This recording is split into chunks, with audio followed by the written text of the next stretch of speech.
Is it possible just to use the situations, the life around us, the things around us, and understand what we can do in order to live a better life? Understand life itself. Well, is it possible? Understand ourselves, understand what's going on. Is it possible to understand this life a lot easier with the use of metaphors and understanding of the patterns? Well, the patterns in nature and the patterns around ourselves, because there are a lot of them. Yes, I think it is possible. And this is what I'll talk about today. And actually, I will continue the series about power of patterns with a different metaphor, which will make you aware, of course, of a different pattern. In this video, I will use the metaphor of life as a computer game. Okay? And so welcome to my channel. My name is Gabriel. I'm with engineeringpossibility.com, and I'll do my best to share my understanding, my knowledge, and my experience with you. Now let's get into the subject.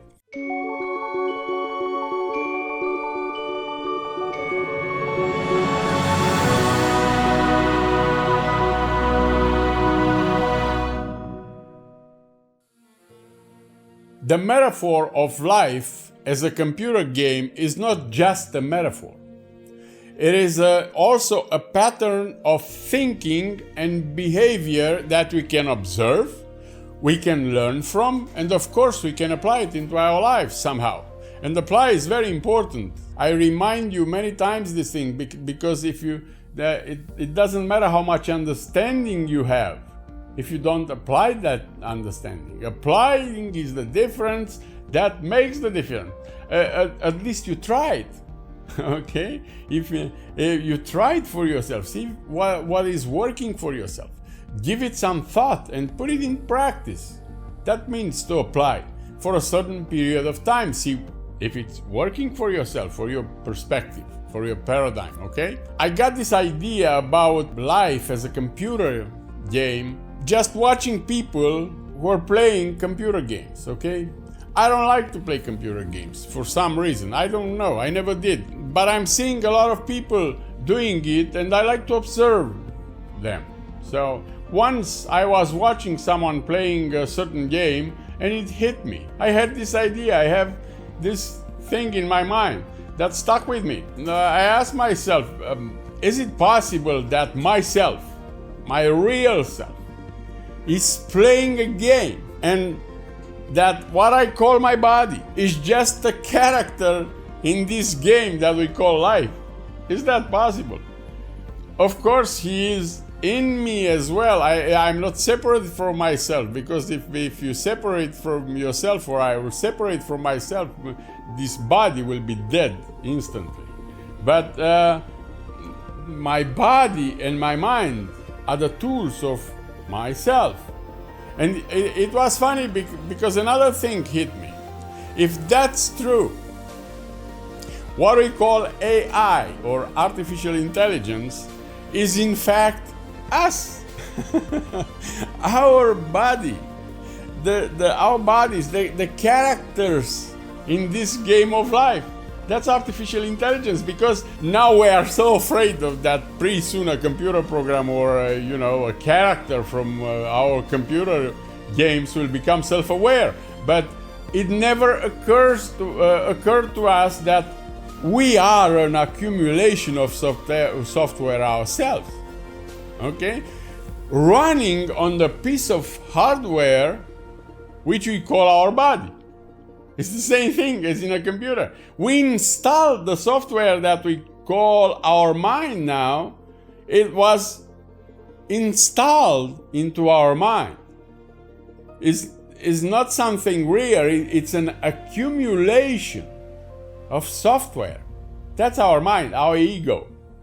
So, next time you want to see how AI looks, look into the mirror and you will see AI right there.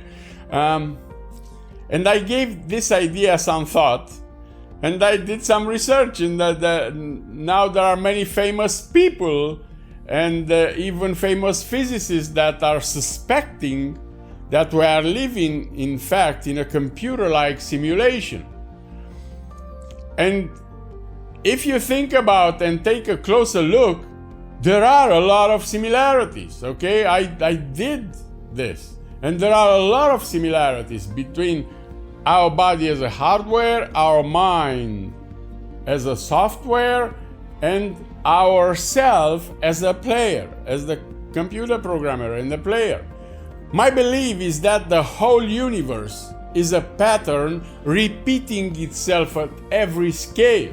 So, after thinking about that, I drew some conclusion from this observation, and I wanted to share this with you, okay? My observation and my conclusions. They not necessarily are mine.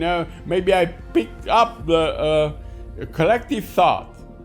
That I don't invented this, I just observe it, okay? The first one that came to my mind is that we have the terminus and we have the free will all at the same time.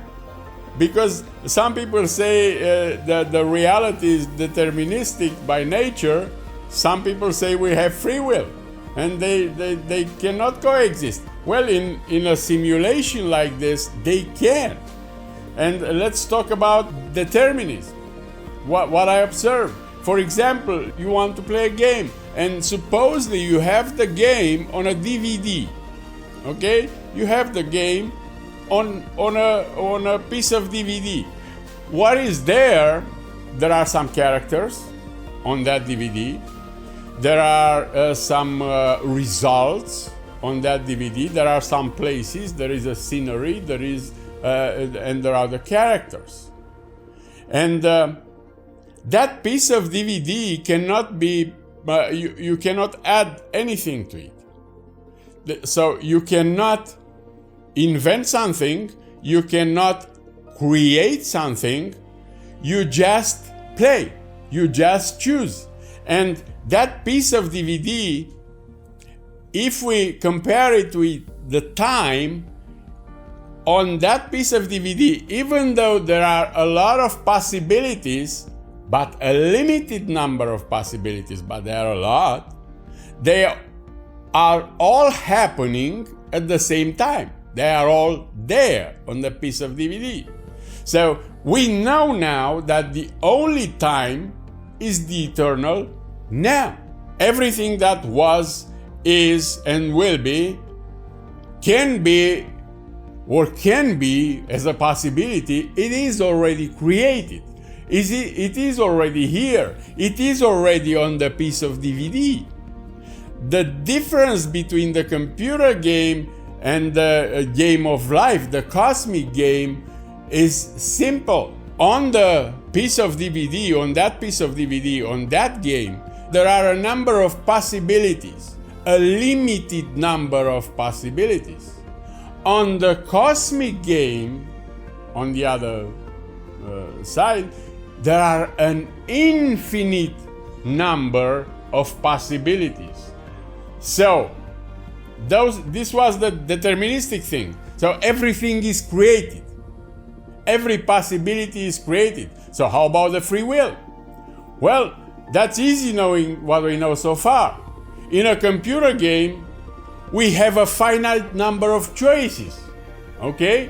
You choose a character and you have a finite number of choices because they are all there on the computer CD.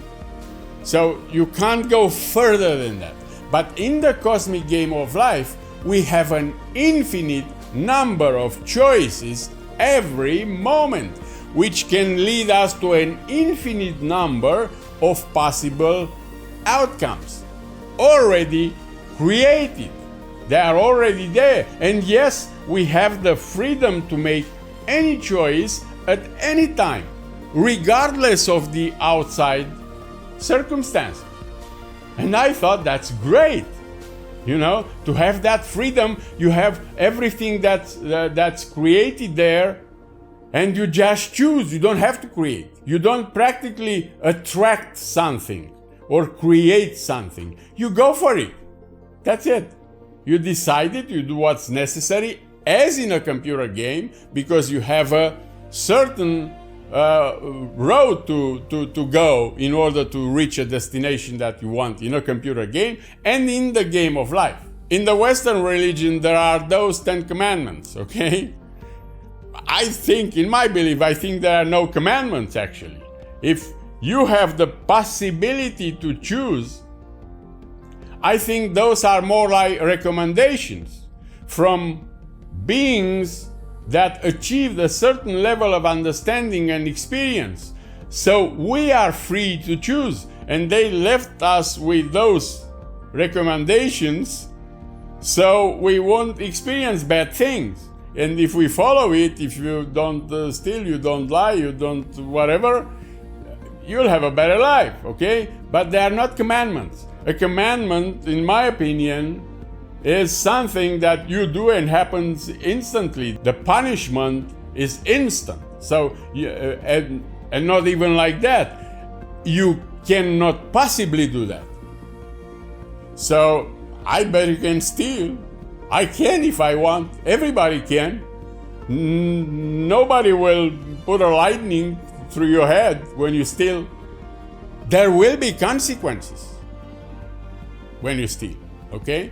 There will be other consequences when you help someone, okay? So you are free to choose. And you have all the possibilities, endless possibilities, to choose from. The second thing that I understood from this pattern was that when a character, us, is totally present, he's aligning, and he's fully aware of this game of life. What he does, he aligns with his player. He aligns the mind and the avatar in full awareness with the self, with the player. And in that moment is inspired, is fully connected with the player, with the self, is in spirit. That inspired means in spirit. You are connected. And because of that, is making better decisions, that's for sure. Because the player doesn't want to harm you, doesn't want to do bad things to you, okay? You do bad things to you. Your ego does that, not the player, not the spirit. So isn't that nice? Where to become fully aware and to be inspired, to be in spirit, and to know what choices you should make in the moment. So you will know as well what results might come your way. And the third thing that we can learn from this pattern is that we have absolutely no reason to be afraid. Absolutely no reason. It is a goddamn game. Okay, this is just a game in an infinite number of games. And the real you, the one that animates this body, and it's beyond time, it's beyond space, it's beyond games, it's eternal. It never dies, it has no beginning, no end. Okay? So you are still to experience a lot more games. What is going away is the avatar, but the consciousness stays. And it will go on another game. It will go on another movie, like I said in the pattern with life as a movie. So my final conclusion on this matter is that instead of thinking about creating things or attracting things, I think it's a lot more easier to decide what you want and to go for it. Do what is necessary to do in order to get it, but go for it because it's there. Okay? And I know there are a lot more lessons that we can learn and apply in your lives just from using this pattern. I come up with a lot more, but the time is limited, and I want to give you some space for your thinking, for your imagination, and observing. Observe what's happening within you. Observe what's happening when you interact with a computer or with a computer game. And draw some conclusions from that, because that's a pattern. As above, so below. Okay, remember that. As above, so below. The higher pattern is as this pattern. Okay, it's not any different than this pattern. It's a different vibration and it's a different kind of manifestation, but in a lot of the cases are as this pattern here it is. And when you understand this one, you can understand the other one. The gain here is that you lose the fear of the ending of the game. Okay, you lose that fear, and when you lose that fear and you connect with your higher self, you become present, you are more alive. If you are in your mind, in your software, and you allow your mind to go automatically in the past or projecting into the future, you are not really alive. You are not really here. You are not really in this moment. You are just an AI, a dangerous one, okay? A dangerous artificial intelligence, okay? So if you decide to take full control of your avatar, I still have a lot more valuable information for you and your journey, but in the next video. So stay tuned for the next lesson, and if you didn't subscribe yet, just hit the subscribe button and the bell notification so you will be notified when I put new content. And if this video helped you, I will really appreciate it if you comment on this and share it with others. I know, I am sure, I'm 100% sure that you know people that need this kind of awareness, okay? I will look forward to see you on the next lesson. Until then, I wish you all the best. God bless you, and don't forget, decide and just go get it. Thank you.